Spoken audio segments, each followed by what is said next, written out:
if I'm scared to do something, that's almost telling me I should try it because it means it's important to me. This is Daring to Tell, the podcast where writers read their true stories of personal daring and we talk about writing and life. I am your host, Michelle Rado. Nothing's gonna make me brave, and nothing's gonna make me brave. Nothing's gonna make me brave except doing what makes me scared. I was not so good in math in school, but after spending much time with the book I'm sharing with you today, the concept of life being a bit like an algebra equation surfaced in my brain. Do our lives have subsets of activities that combine in differing proportions that compound over time to equate to things like love or trust or confidence? Maybe. The writer we're going to hear from today is Betsy Armstrong. It is actually Betsy's third time back here on Daring to Tell. I first met her in a class we took together with the legendary writing coach Nadine Kenny Johnstone I am mentioning so frequently on this podcast. Betsy and I met in 2020 and got to know each other quite well through sharing our writing together and frequent Zoom calls, as so many of us did in those days.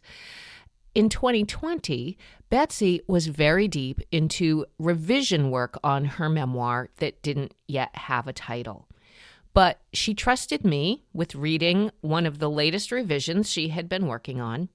I was so excited and eager, as I always am, to see a manuscript in progress. So it is especially fulfilling to not only see this story make it to full-fledged book, but also to have had the great pleasure of producing the audiobook version with her. She traveled here in late 2024 to Flying Pig Farm to sit in my closet studio and record the whole book. I am in the final stages of polishing it up to be ready for audiobook launch in May of this year. And today, in this very episode, you will get to preview 2 chapters from her gorgeous reading of the audiobook as well. So what would go into this math equation of Betsy's story I was thinking about if I actually knew what I was talking about when it comes to the quantitative sciences? Well, maybe something like Midwestern nuclear family minus dad plus scoliosis plus negative stepdad multiplied by mom dying equals running to the 19th power times the square root of a meaningful career over the question of, can I be a mom myself? Oh, and by the way, the whole second half includes a nail-biter saga of international intrigue. Maybe this makes no sense, but I think our conversation today will help clarify things a bit. Betsy Armstrong's debut memoir now has a title. It is called The Mother of All Decisions, a memoir of mother loss, legacy, and adopting kids in midlife, and is due out on May 6th. Huge congratulations to you, Betsy. Huge. Thank you, Michelle. You know how much work. You've known me a while. You've seen this I've known come you a together while. in a way. I know. We met in 2020 and you were, a work in progress at that point, as we all are. As we all are. Ourselves in our books. But I am really, really privileged and honored that I've been able to not only know you through this journey of getting this book together, but of seeing iterations of this book. And we were just mentioning about how I have a spiral bind over there on my bookshelf that is, I don't know, 1.5 inches thick or 2 inches thick. And the first version that you shared with me was, I just went and looked at it, 379 pages. I'm so sorry. It was such a mess for so long. And yeah, it went from, my first draft was 465 pages. Wow. And Wow. I sent all that to our mutual writing coach, Nadine Kenny Johnstone, and Yeah. she helped me get my first draft, which I think might have been where you read. I don't know. Perhaps that's the one you read. And then I worked with Brooke Warner from She Writes Press and got it into this shape. And then, yeah, it went from like a 4-inch binder, I think, Mm-hmm. to like down to the spiral that I sent you. And then Yeah. now I have a real book to hold in my hand. Now you have a real book, and you sent me that very exciting box opening moment that I think is the like dream moments for anyone working on a book. It's like, oh my God, here it is. Mhm. It is a beautiful cover. And I didn't say the full title, The Mother of All Decisions, a memoir of mother loss, legacy, and adopting kids in midlife. And when you say it was a mess, it was quite a jumble of a lot of themes, you It know, was. It like was. any human, we have a lot of facets to ourselves, our lives, and they're, of course, all intertwined. And so that was one of the things when I read it, I was like, oh, there's a lot going on here. And so really, I'm sorry, that there's just like, makes me laugh. But yes, people told me that I had actually written 2 books. One about running, yeah, a running memoir, and then one about adoption and mother loss. And I was determined to make it one. right. And I think I did. I'm not I sure. think you We'll did. see. I know you did, as a matter of fact. And that's one of the things well, actually, okay. So let me ask you my first question first. Even before getting to the point of your 400-page messy first draft, Mhm. what was the moment, if there was a single moment, when you said to yourself, I think I've got a book going here? That's a good question. I'm not sure if there was a single moment, but I remember 3 months, actually it was 2 months after we had adopted the children. Spoiler alert, there's an adoption in this. Yeah. And I had quit my job to take care of them, which needed to happen. But I was just manic about like, oh my gosh, I don't know. Like, I need something for me. Mm. And I think I've shared with you that I've been what I call a secret journaler since I was 15. So I've got 40 plus years of journals. So I was looking online and just kind of going, what should I do? I want to take a class. Should I restart my piano lessons from, grade school? Should I Mm-hmm. learn Spanish? What should I do? Right, right. And I finally thought, no, you know what? I want to do something that is already something I do, but I want to learn more about it. So I'm like, writing. I've always wanted to write. So I found Story Studio in Chicago, where I lived at the time. And it's a great place for people without MFAs Mm-hmm. to just show up and learn the craft of writing. And I was lucky enough to get in this intro to memoir class there. And I used to preface every single thing I read with, I really hope this doesn't suck. So it became a joke in the class, like, oh, Right. Betsy's going to say, like, it doesn't suck. I hope it doesn't suck. And the instructor was just so kind and so just positive about, like, just write. This is good. And he started, that instructor, Jack Helbig was his name. He started the memoir in a year class at Story Mm. Studio. So I was in their first cohort of memoir in a year. And I think it was during that year I really expanded the little essays that I wrote. But the very first thing I ever wrote is in the book. That's what I was wondering. Do you want to tell us what it is?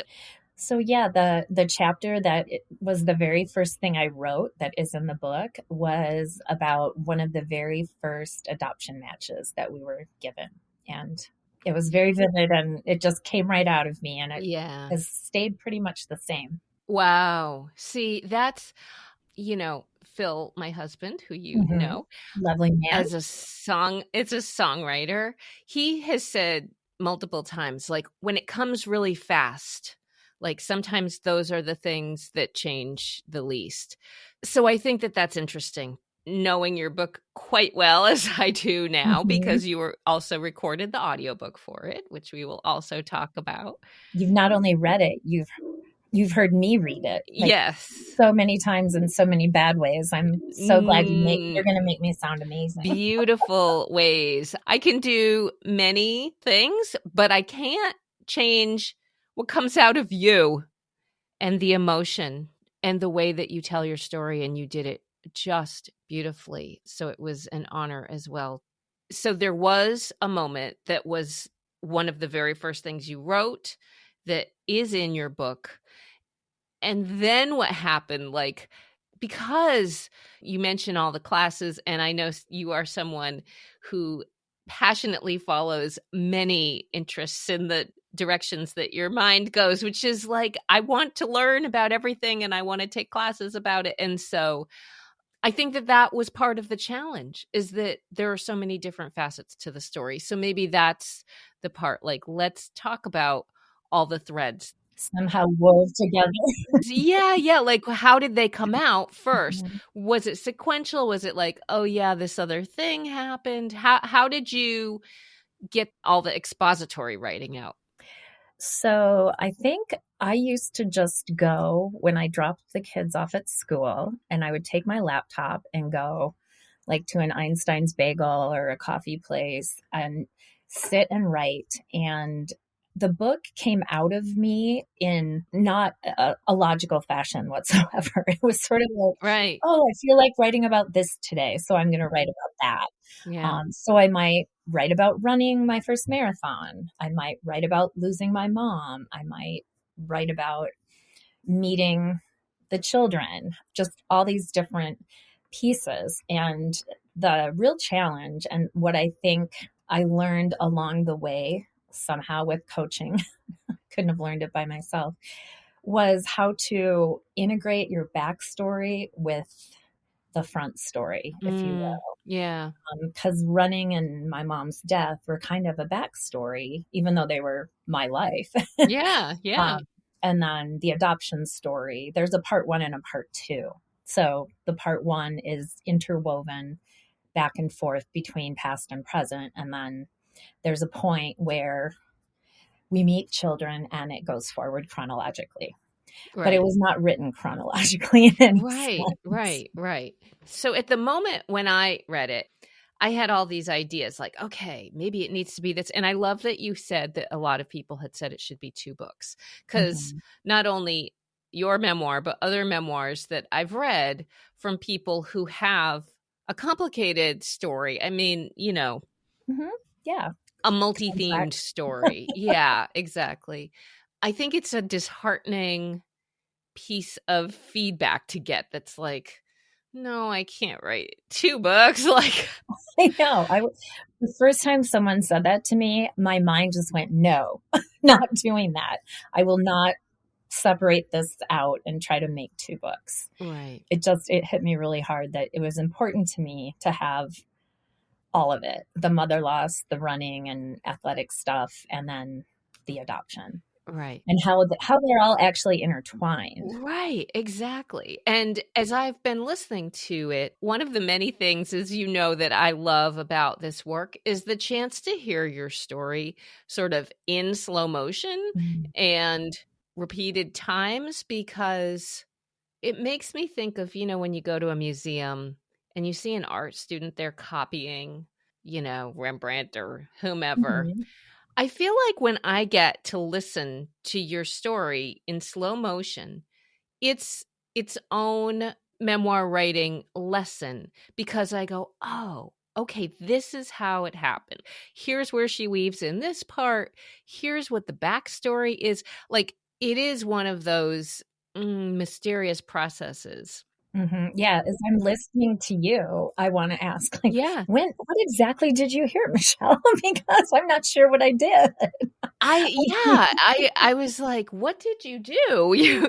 Because what you did was you eliminated, I wouldn't say you eliminated tangents, and maybe you did, but I think you condensed them to their essence. I'm sure you left out details that at points you probably found maddening to do. I'm sure there's a Yes. lot of other stories on the wayside. Yes, I have lots of little darlings that I killed. Yeah. You have to just go, yeah, I love that sentence, but it just, you can't keep it all. Right. And especially I'm a generative writer way more Mm-hmm. than I'm an editor Yeah. and reviser. I really don't like revising very much. So once I had it all written, it was very much a process of, okay, what do I keep? What do I get rid of? And then how do I move things around so that it makes sense? Right. Right. Going back to what Nadine always told us, cut, add, move. Those are the things Yeah. you do when you edit. Yeah. Yeah. And then as it became more apparent during the second and third deep edits, how much I needed to just let go of parts of the story that did not belong here. Yeah. I mean, I had so many chapters about so many things that just really, there was a lot about my dad that got put aside. There was Right. things about running that got put aside, but it's okay. I mean, I'm really happy with how it turned out, because there was definitely a time when I thought, there's just no way to do this. It's not going to make sense. Yeah. And at this point, was Brooke your editor? Well, for the final draft, yes. So that was probably the last year and a half, I'd Right. say. Right. Before that, it was Nadine who really Yeah. helped me go like this, there was a whole So thing Nadine about was the one really doing yes, she the helped heavy me lifting. really I cut, don't want to yeah. give her short shrift No, at all no, not at because, all. yeah. No, I mean, I got rid of lots of themes that were just like, I'm not even going to say what they were because you're going to go, what? So, I know. I'm tempted to ask, but I'm like, no, I'm not going to I'm ask. not going down those roads. Right, I'll tell right. those stories another day. And maybe they're essays that you submit, Yes, you never know. that go alongside your story. Yes, exactly. Well, it is like I see that process of like sanding or fine tuning, or, well, first it's like whatever that sculpting tool is that you like chip away at the parts that you don't need, and then it's sanding afterwards. But once you are able to pick those themes, they really can just blossom all the more. Right. So, and it's a lot of suspense is built and momentum is built through your story, because we are jumping back and forth to some really pivotal and emotional and meaningful things in your life, because we go from family and losing your mom to finding your way through the recovery of that, through finding running. And then the running stories are just, I sit there in awe of what you have done as a marathoner. And I will like interject one day when we were here and you were recording, and I was like, I don't know, do you want to keep going? Do you want to do? And I'm sort of thinking like, I would be happy to keep going, but I didn't want you to, overdo it with your voice or even the emotion, all the aspects of recording an audiobook, which takes a toll in a whole way that I think people have no idea. Correct. But you were like, I'm a marathoner. We can do this. Let's go. I want to keep going. And I was like, okay, we'll go. Yeah, I know. We got a lot done. We that did. Day. I think that was a long one. That was a long day, but I also want to just say how wonderful you were and are at coaching someone who is not a vocal artist in any sense of the word, through recording some material that was often difficult and very emotional. And you just really, Michelle, had all these tricks of backing me into ways of reading that helped me say them the way I wanted to say them, instead of saying them with tears in my throat. Yeah. I'll choke up. So you're so talented at helping ordinary people like me record our audiobooks. Right. Really? Thank you. Thank you. And I feel that, and I know vividly some of those moments, which I will say sort of surprised me Hmm. about how we worked together, because what we did was unique to you.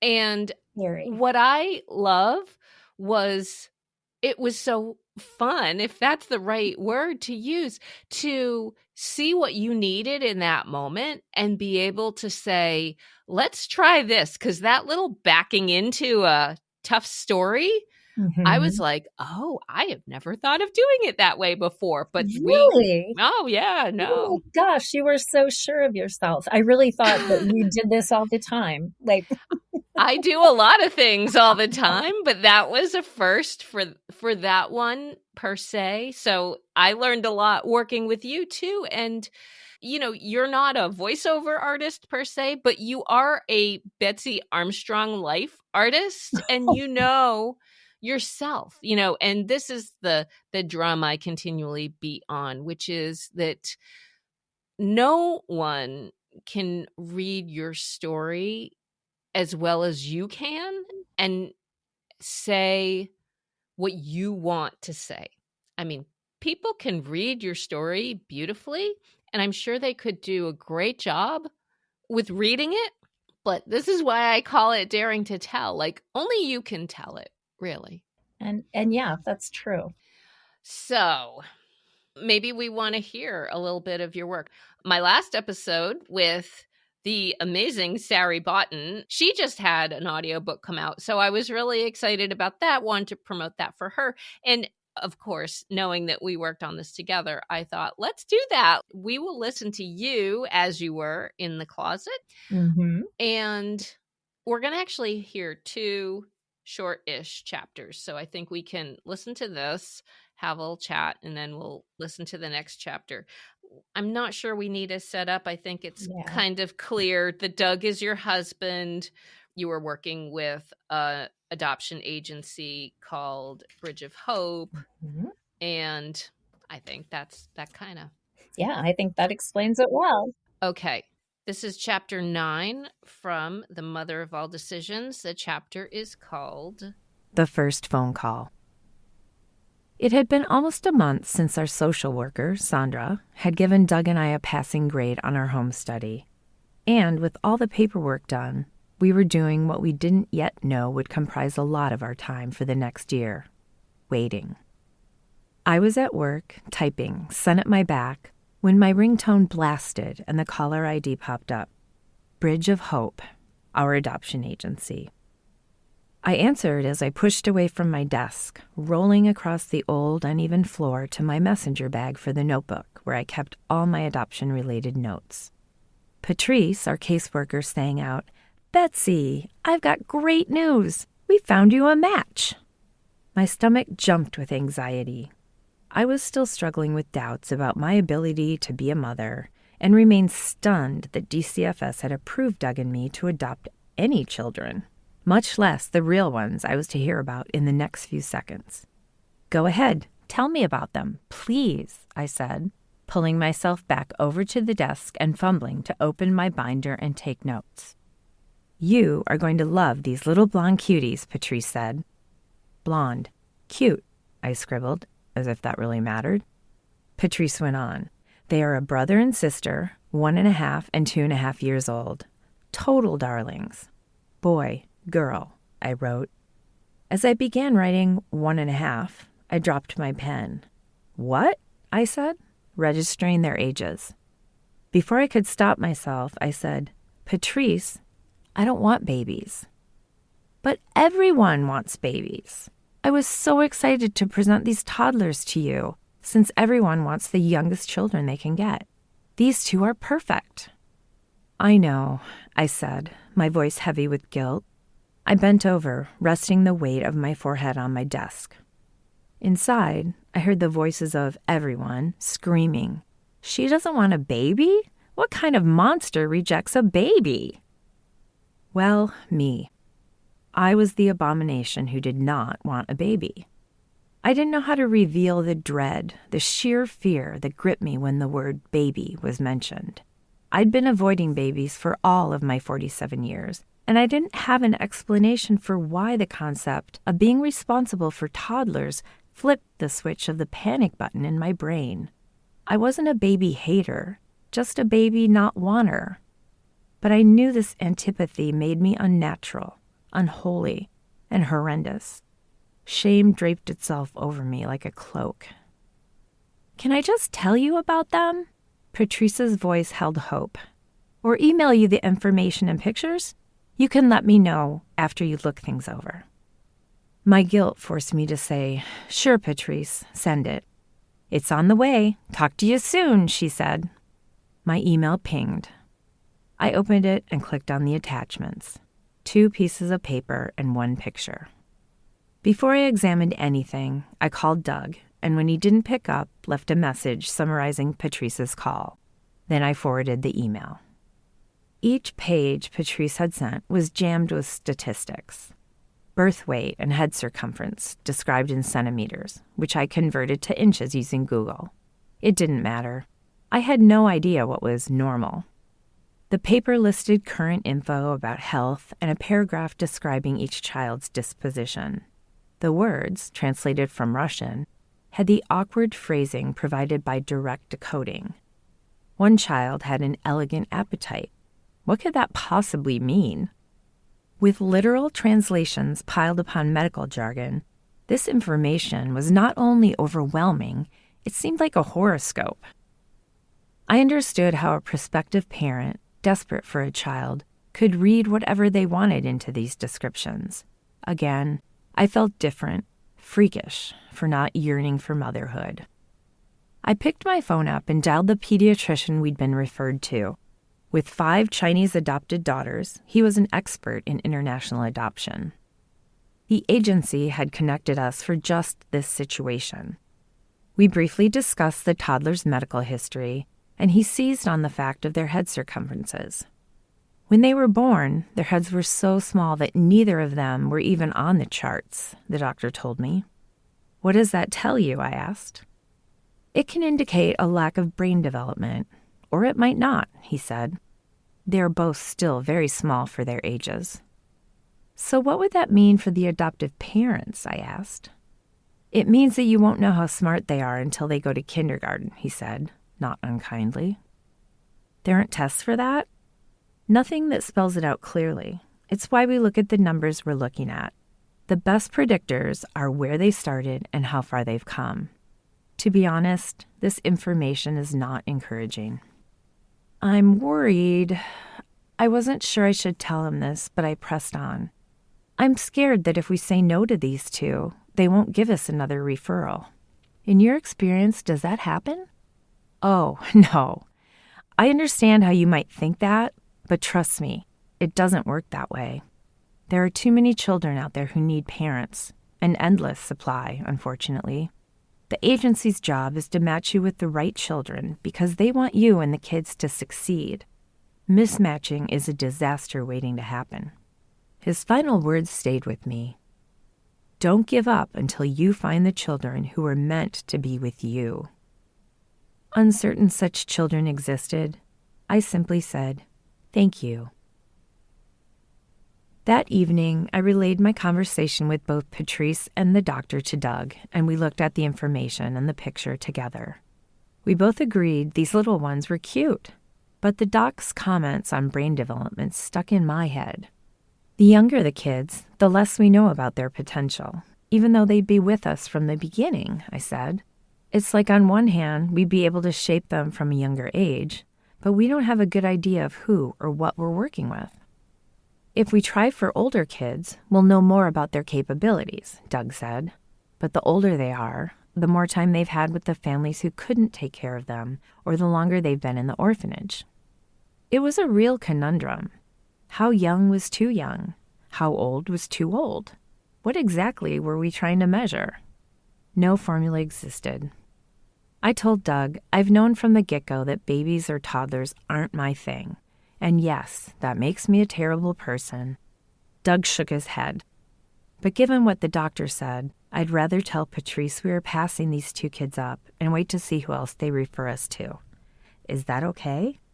I felt sheepish, inadequate, my lack of maternal desire for babies pressing down on me. Honey, Doug said, stop it. We both need to feel good about this. We'll say no now and see what happens.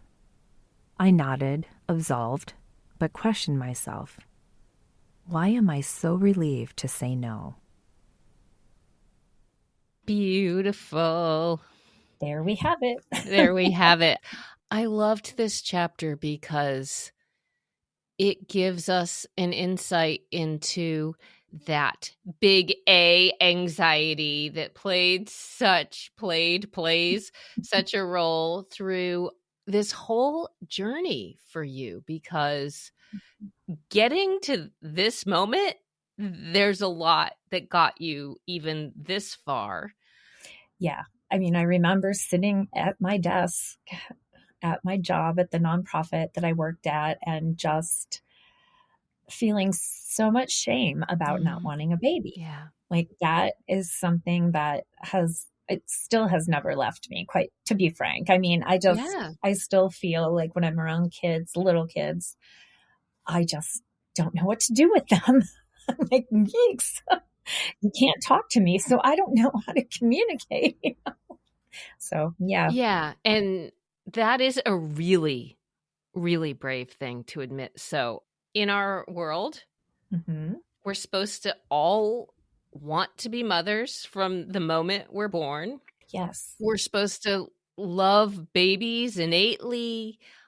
And that just doesn't always happen. And I think especially when it's something so primal and so visceral as a love for a child, which obviously is like one of the strongest things I think many people feel, and so many people do, as it's their innate experience. But that is why it's not universal. And so when those of us who are outliers in one way or another can say, I just didn't want babies. And so what a confession.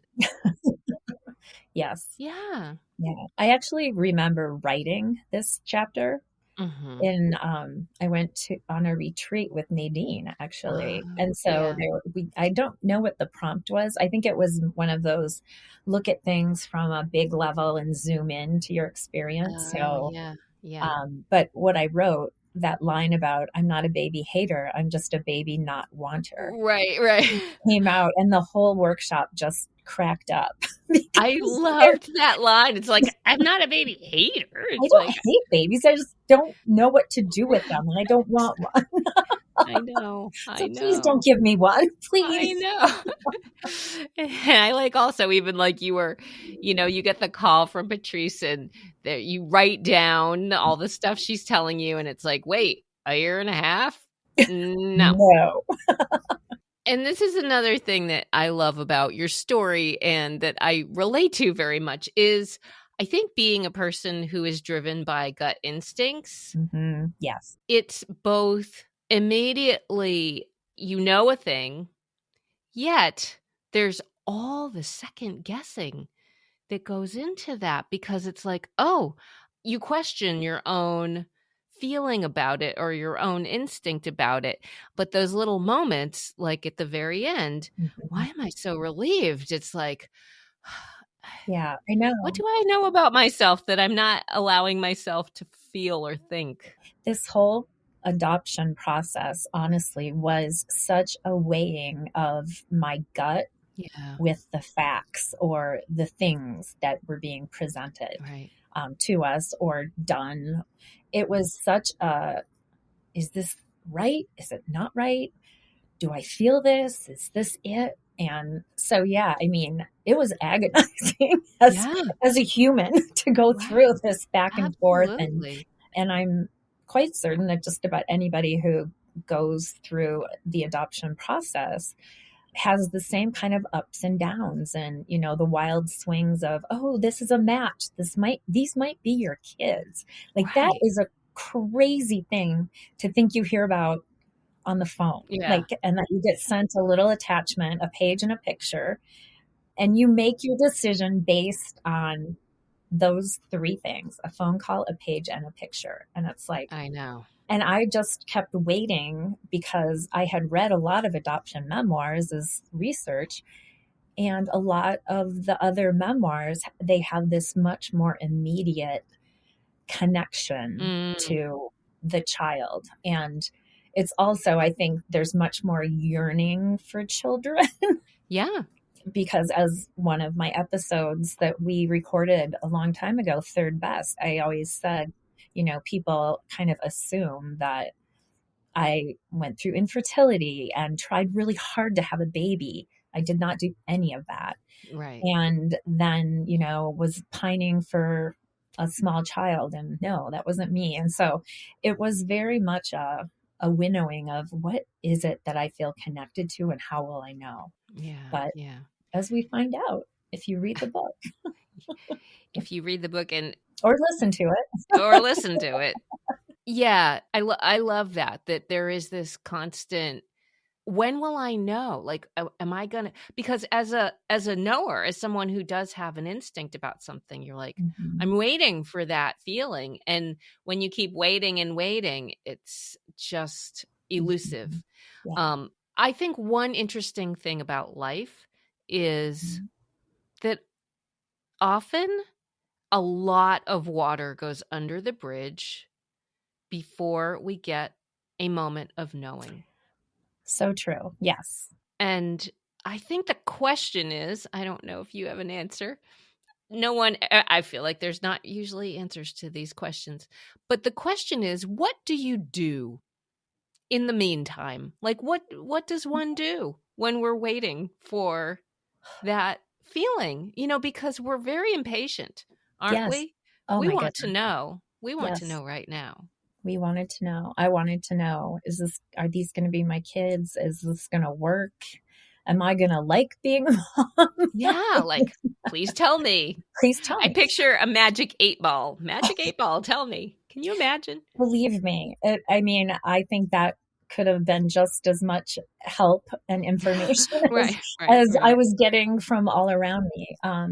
Because yeah, I do think that my experience at least was very much seen through the lens of somebody who never expected to even try to adopt a child. Yeah, I was happy rescuing puppies and cats. That's what I was right. going to do, Yeah, yeah, yeah. which I still do, by the way. That's where you really knew something. Yeah. Yes, exactly. Well, with that, I feel like that's a good lead up to the next chapter we're going to hear, which is a good chunk of pages later, 50 plus pages later. So this is chapter 23, but this is actually an earlier point in your life. You are 41 years old and you're doing like a group exercise at work, which I kind of like what you were saying about being in Nadine's class and how to drill into a moment. This is another great drill in. But before we hear this chapter, just set us up with what this job was and what was going on so we'll know what that's about. Yes. So I was the executive director of a chapter of Girls on the Run, the Chicago chapter. And one of the things that I did as part of that job was put on 5Ks for the girls in our program. I should probably back up and explain what Girls on the Run is. Yeah. It's an after school running program that promotes healthy habits and an active lifestyle in girls ages 8 to 12. It's a curriculum that we use along with training them to run a 5K.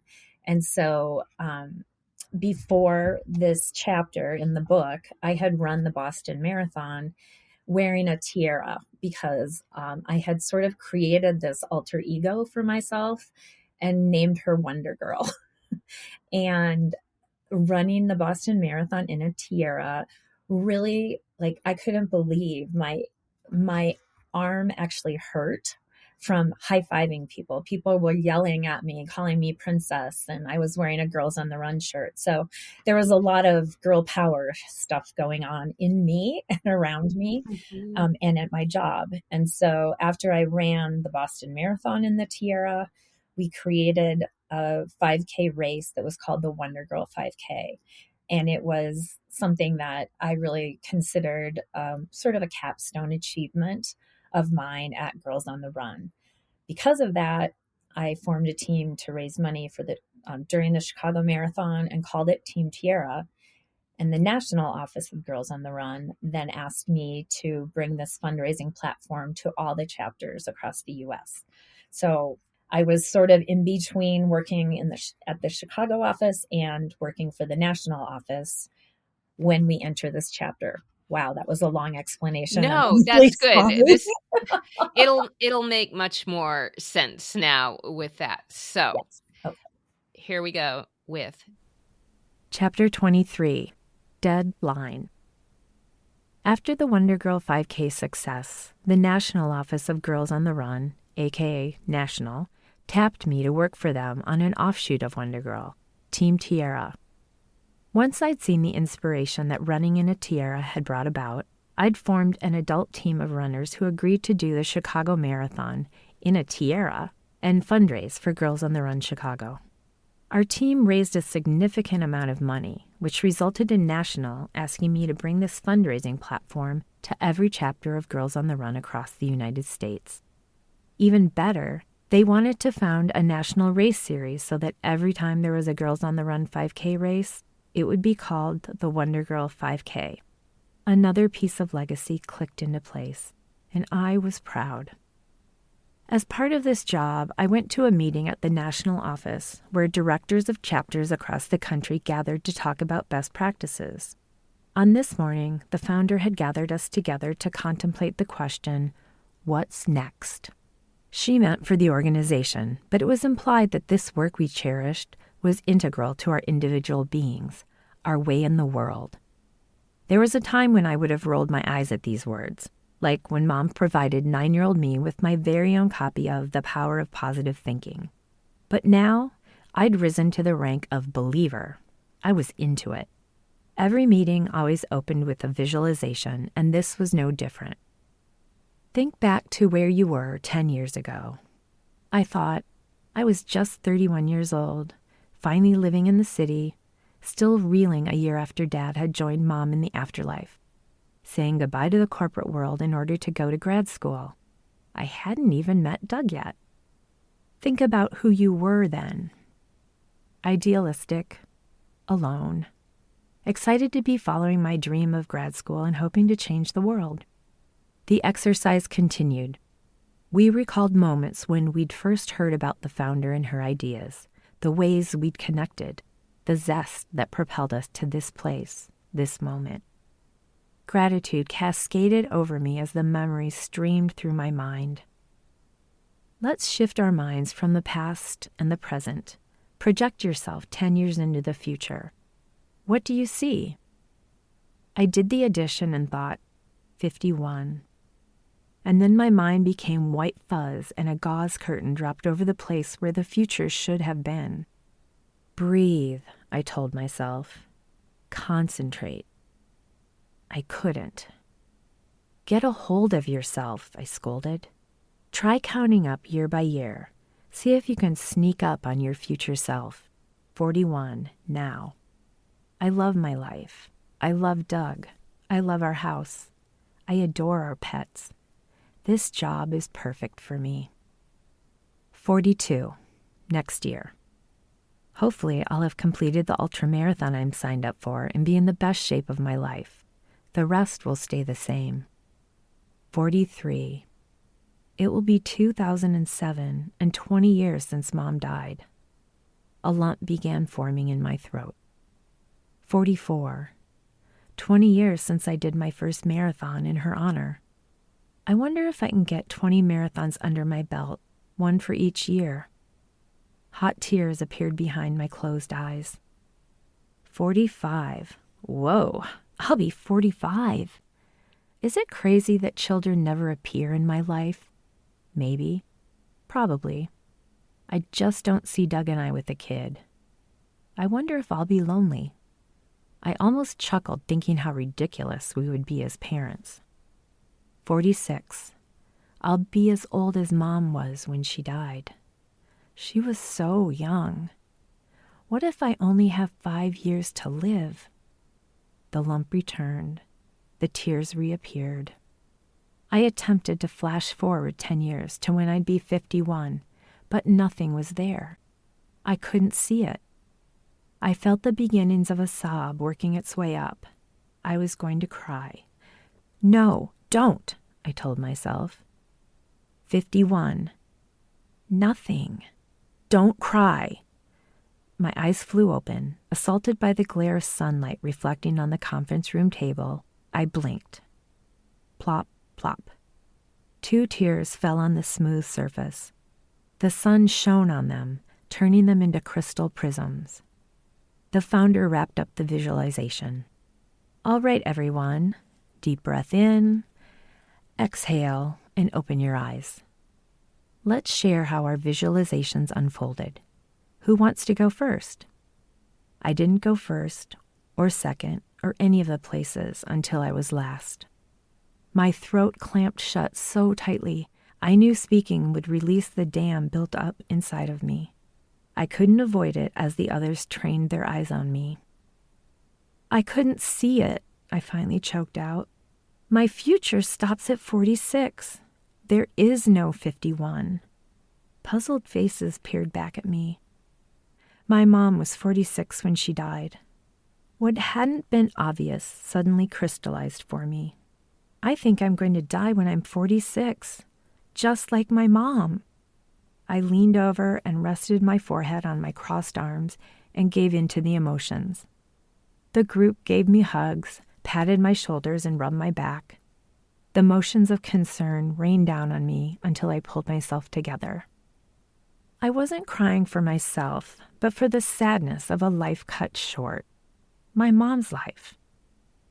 The tragedy was not only that she died young, but she died with regrets, and the family she'd hoped would be her legacy had disintegrated. If I died the same way, would regret visit me too?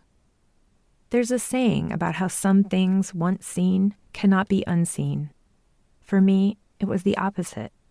When I couldn't see my future, my eyes opened to my unconscious prediction, illuminated by the drops of tears glowing on the conference room table. My dead line. I worked for Girls on the Run National, for Team Tierra, for 7 months. And then I broke.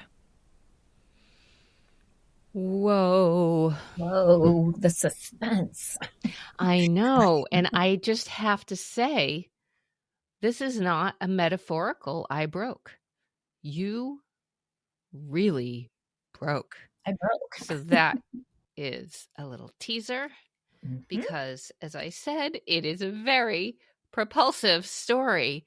We're going to switch back. And just when you want to hear more about that, we find out about something else. Exactly. Because you have so many threads going through your story. The threads. What's interesting to me, especially now, hearing myself read this chapter, is when I was getting blurbs for my book. I reached out to the founder of Girls on the Run, who was at that meeting, who led the visualization, and also the person who was CEO at the time, the president.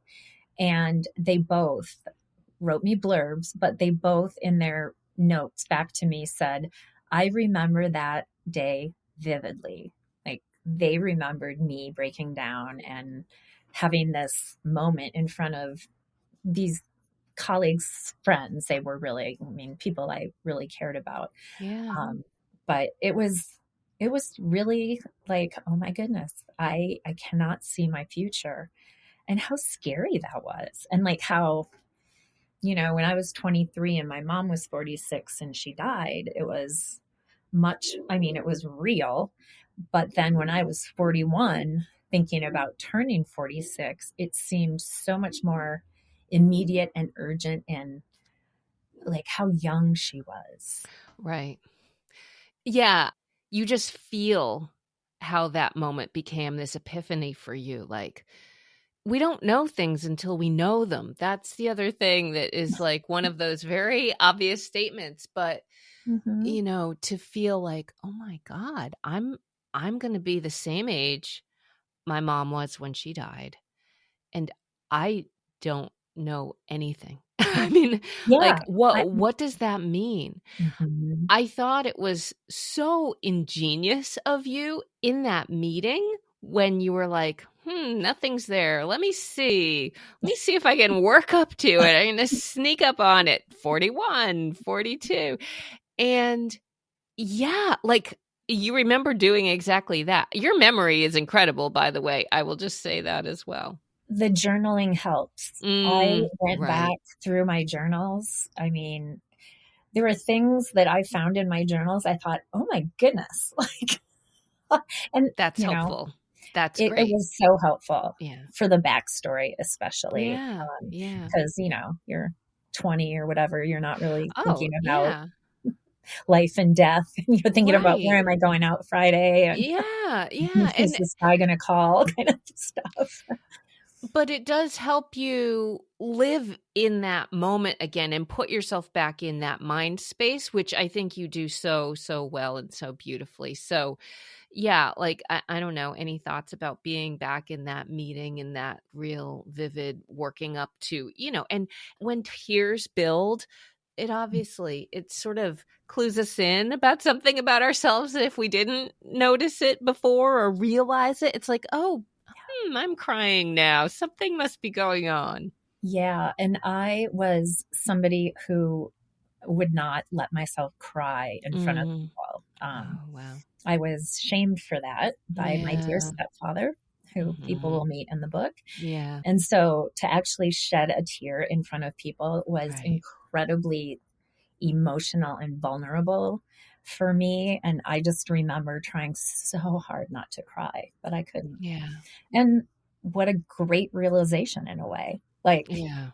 okay, if you're told today you have 5 years, I know. like, what are you going to do? And I had honestly thought I was living my life that way anyway. Like, I thought the marathoning and all of my athletic endeavors were about creating a legacy for Right. myself, but also for my mom, Yeah. who I was so sad for her when she died. I think from diagnosis to death, it was only 5 months. Right. So it did go so fast. And I took care of her, and we had lots of conversations about what she would have liked to have done with her life. And that to me, I mean, those conversations, some of them are in the book. And it just, Mhm. I think it made me a much more introspective and intentional person in a way, experiencing my mom's death and the aftermath and all that. I think it just made me go, okay, life is short. We never know.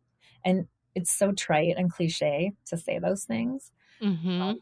but they're trite and cliche because there's a grain of truth in them. Because they're true. And as you say, I mean, in a funny way, what a gift, because Mhm. it has made you an incredibly mindful, intentional person. So much so I had to think about having kids Well, until I I was was going to 40. say, so much so that the decision about children Mhm. was not like assumed, No, not reactive, didn't happen the natural way.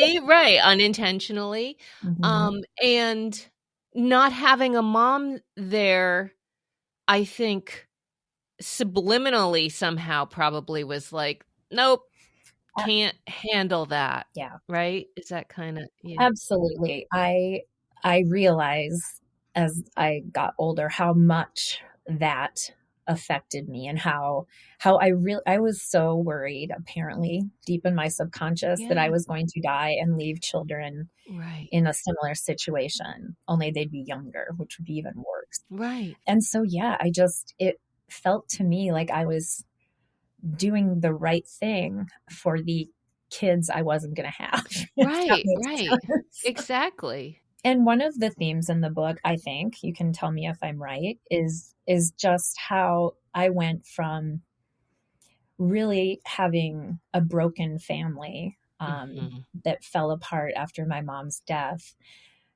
and being alone, like feeling so alone in the world. And then learning to risk my heart with Doug was, Yeah. yeah. And my therapist, who was so helpful. Also, You really, I know that's shout a out good, to I Jennifer. always love the therapist scenes. That was a really good one.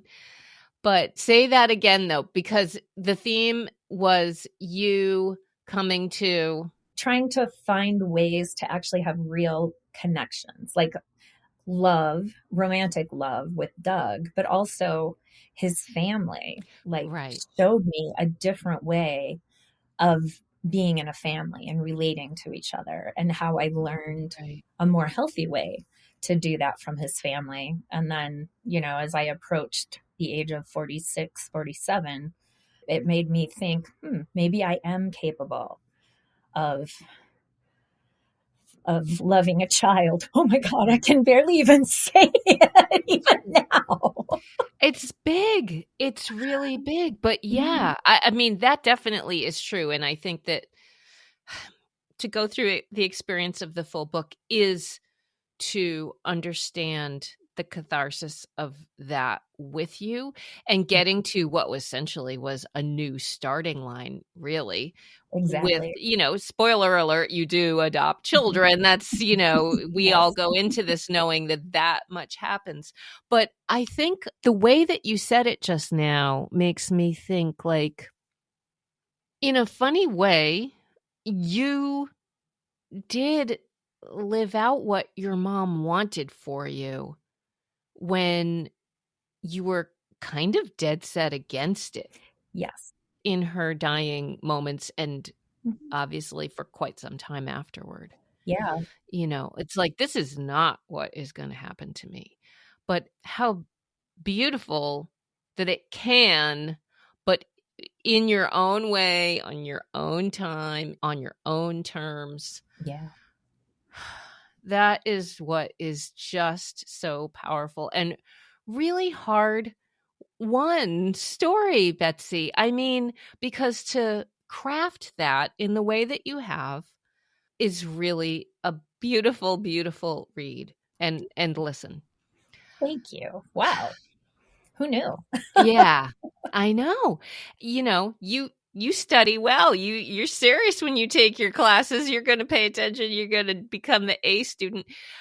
Okay, I just have to brag on you. Betsy learned how to fly a plane, for crying out loud. I mean, of all, like, if you sat down and listed all the things that you've done that are both in your book and not in your book, you won a bodybuilding contest. Did you win? You might have. I came in second. It's Second, okay. I wasn't right out expecting loud. place at all. I mean, when she sets her mind out to do something, she does it.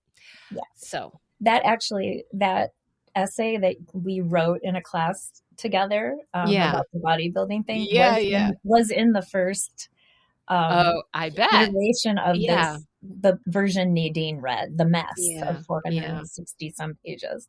So yeah, that got cut out, but That deserves to be published somewhere. So there's a little teaser for you to submit with the pictures, of course, because I was like, oh my God, you are yes, like. I looked like an alien. I'll just say that. Very You- muscle bound alien. yeah, yeah. Okay, I have two questions because my last question always has to be the daring one. But Mhm.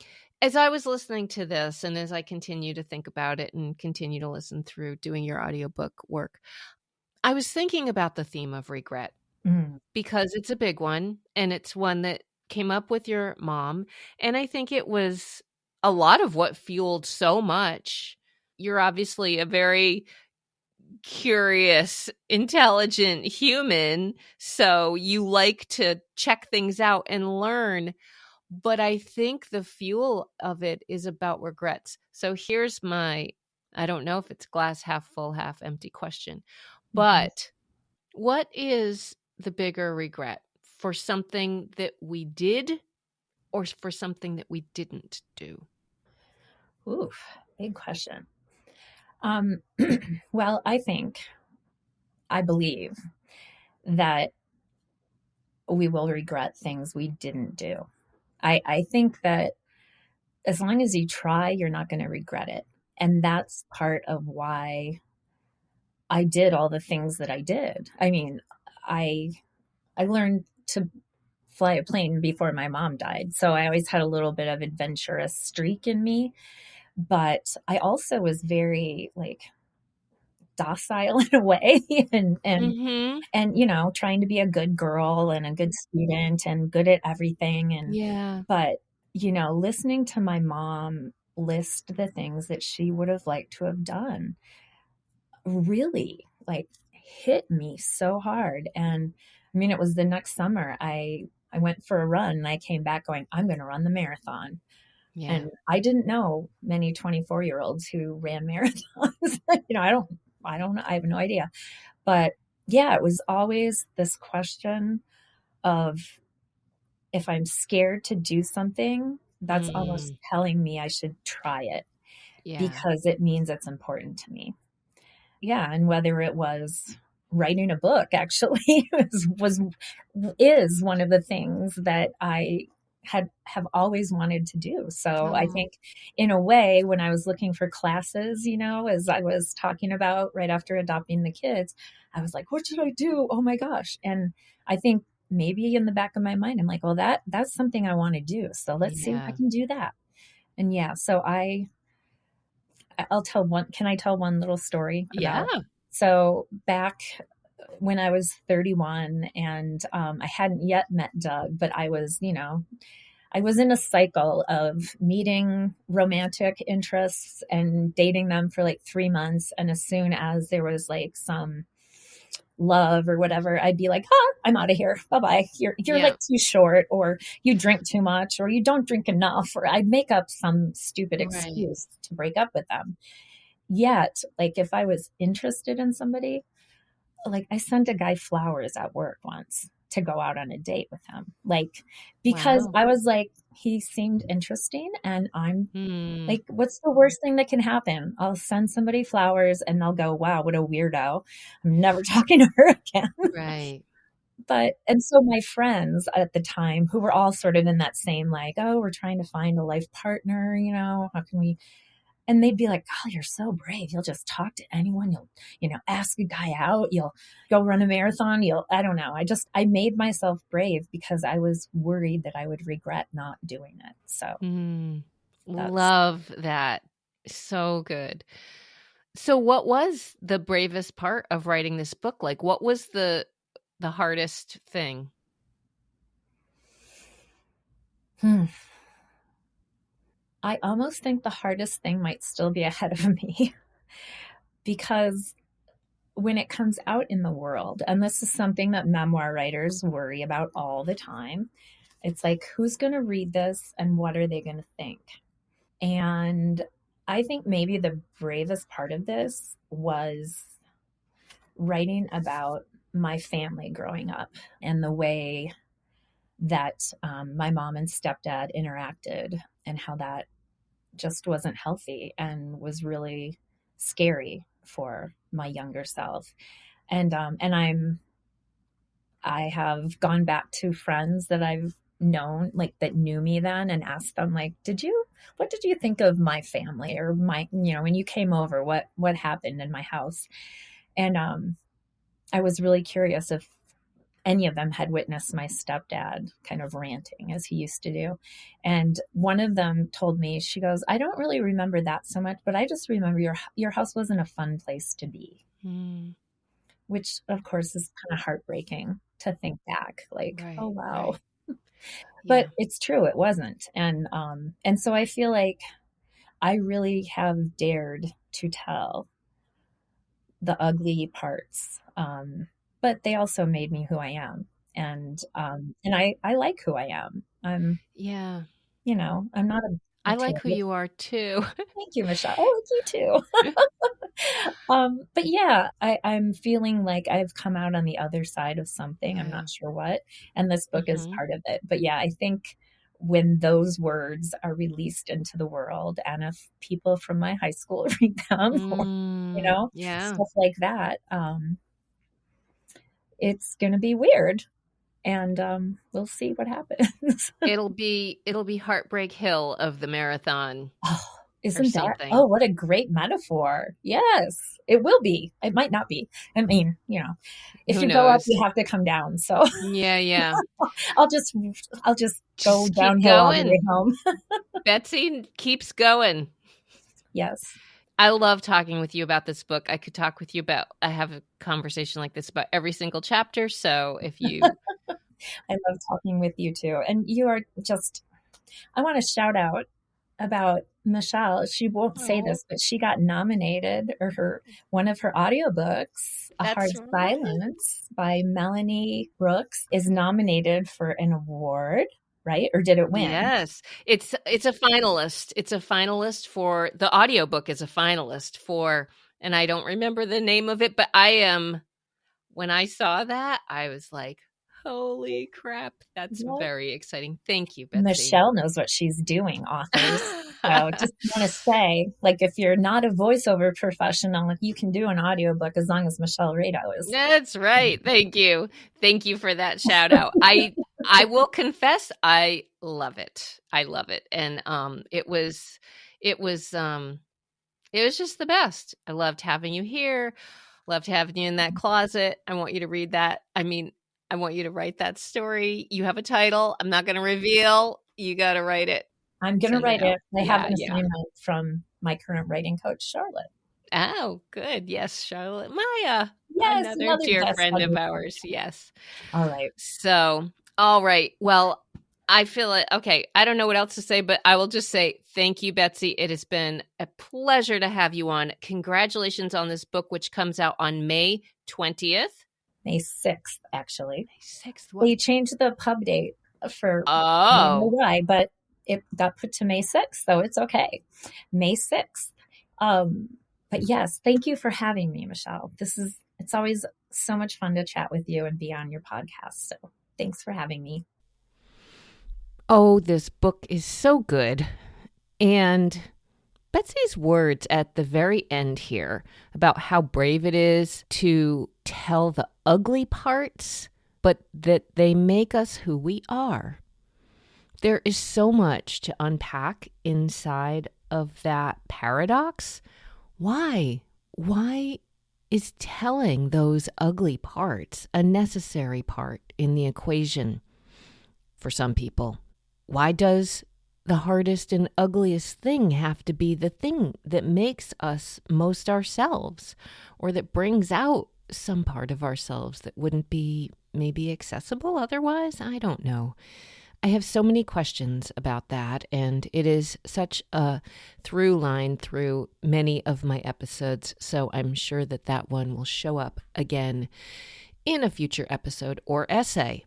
And speaking of essays, there is an easy and free way to get a monthly musing from me by way of my newsletter, which I call The Redo, because I always have some thought about the conversation after my podcast episode is over, and I use the newsletter as a chance to puzzle over that a little bit more. You can sign up for that at my website, michellerado.com. The Mother of All Decisions, a memoir of mother loss, legacy, and adopting kids in midlife, is available for pre-order right now. The audiobook will be out sometime in May, hopefully in time for that earlier May 6th release, but as soon as possible after that. There are links in the show notes for the book and for more about Betsy Armstrong and her writing and her life. If you happen to be listening to this before the weekend of April 4th through 6th of 2025 and are anywhere in the vicinity of Woodstock, New York, by all means, come on down to the Woodstock Book Fest, where I will be as a sponsor for the panel moderated by Sari Botten on Sunday morning, April 5th at 11 a.m., But there are tons of other panels and talks and soirees to attend and check out. My bonus episode with Martha Frankel details all of that. If you listen and like the podcast, I really hope you'll come find me, say hello, get a Daring to Tell bookmark or pencil, and maybe some other surprises I'm trying to cook up to have at my little table there. Thank you, as always, to my husband, Phil Rado, singer, songwriter of all the music you hear on this podcast. Make Me Brave is the song I consider the theme song. And today I'm going to leave you with a different one that I think fits Betsy's story especially well. It is called I Won't Break. Most of all, my biggest thanks to you for making it to the very end of this episode and for daring to listen. I will catch you next time. I won't break. I won't break. I won't break. I tell you why. I'm as splendid as a butterfly. I won't break. I tell you why. I'm as true as the open sky. I won't break. I won't break. I won't stop. I'll tell you why. Strong like a river that's rolling by. I won't stop. I'll tell you why. I'm a bucking bronco on a wild ride, and I won't break. I won't break. I know I have hills to climb. I know if you were by my side, I won't break. I won't break. I won't break. I'll tell you why. I'm as splendid as a butterfly. I won't break. Tell you why.